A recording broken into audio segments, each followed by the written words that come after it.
तेव्हा अत्यंत भीषण आणि काहीशी भयावह अशी परिस्थिती सध्या मराठवाड्यात पाहायला मिळते।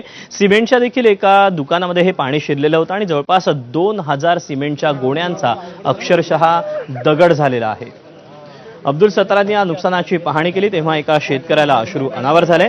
दरम्यान अब्दुल सत्तारांनी नुकसानग्रस्तांना मदतीची घोषणा केली। उद्या सकाळी 10 वाजेपर्यंत अन्नधान्य आणि संसारोपयोगी वस्तू पुरवण्याचं आश्वासन सत्तार यांनी दिलं आहे।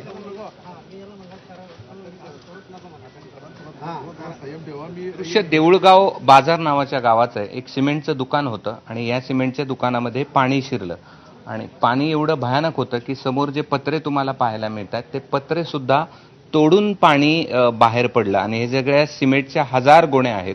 इथे जर आपण पाहिलं तर ह्या सिमेंटचा पूर्णपणे दगड झालेला आहे, हे काहीही कामाचं नाहीये। अतोनात नुकसान झालंय। आपल्यासोबत इथले मालक आहेत। किती गोण्या होत्या आणि कसं नुकसान झालं आणि काय स्थिती होती? साहेब, नुकसान तर भरपूर झालेलं आहे आमचं। मी गणेश दिवसोरणे माझं नाव आहे। नुकसान कम से कम 7000 ते 800 बॅगेचं नुकसान झालेलं आहे इथं आणि आम्ही 4 ते 5 लोक, माझे पोरं 4-5 इथं अटकलेलो होतो आम्ही। साहेब, हे पत्तर तोडून आम्ही बाहेर निघलो। इथपर्यंत पाणी येऊस इथमध्ये होतो आम्ही। हे बॅगा वरती टाकत होतो, ज्या वाचतील त्या वाचतीलसाठी। काय वाचल्या का? नाही वाचल्या नाही साहेब, काहीच सगळ्या दगड झाले साहेब पाण्यानं। शेवटी पत्तर तोडून बाहेर निघावं लागलं आम्हाला। कशी मदत करणार यांना?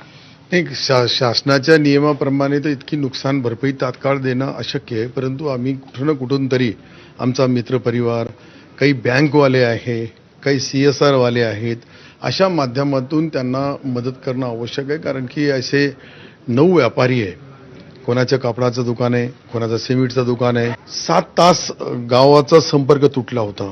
इतका मोठा पाणी इथून शटर तोडून या शटरला धक्का मारून तो पाणी बाहेर आला आणि हे पत्र फाडून बाहेर गोण्यासहित निघाला।